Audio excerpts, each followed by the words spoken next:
Before I came to Islam, my life was really kind of focused on drink, drugs, having fun. The whole kind of purpose of life was just to have fun, have a laugh. And it's just a way of kind of making your life bearable until you die. I tended to kind of be in a kind of heavy metal crowd, hanging around a lot of people with similar interests, which weren't always the best company to keep. My first experience of seeing Muslims was the 9/11 attacks. I remember I was quite young at the time and I wasn't completely aware of what was going on. In fact, I ran to one of my friends after seeing the news report and I told him that the tourists had declared war on America because I'd never heard of terrorists before. As the war was unfolding and I was seeing more and more about the war in Afghanistan, I started understanding that these people were Muslims and that the Muslims were doing these horrible atrocities across the world. So from that kind of media bombardment, I started getting a strong hatred for Muslims. So much, in fact, I tried to join the army 3 times with the goal of wanting to go over there and kill as many of these people as I could, to do my bit for the country and to make it a bit safer for my family. I thought they were kind of the big evil of the world. I started hearing a bit more about Islam. It was the last time I was applying for the army. I came across this radio station. It was at a time when I was listening to conspiracy theory radio and things like this. And it was a radio station from the American government called Terror Talk. And it was talking about the life of the Prophet ﷺ. It just didn't sound right to me that people would follow him from all these evil things they were saying about him. So I started to question what Muslims believed at that time. I was on a spiritual search anyway. At the time I was looking into Norse mythology and paganism, and one of my friends turned to me and said, before you decide on this paganism thing, have a look around a bit more. So I came across kind of Muslims on the internet. I think one of the first people I saw on the internet was Baba Ali. He broke the stereotype of Muslims for me.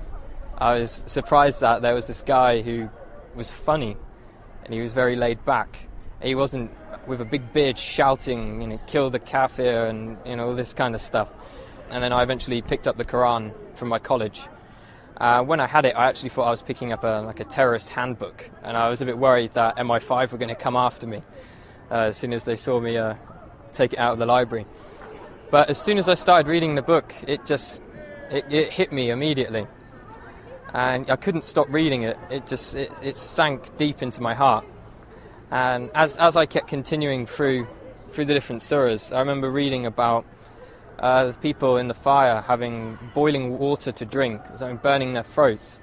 And as I could read this and I was living this awful life, I could feel my throat burning and I could feel kind of how real this thing was and how I had to change.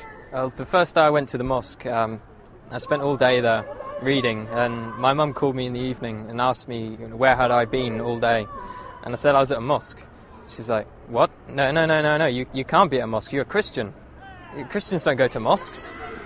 And she was very, very shocked and thought I was going down a bad path.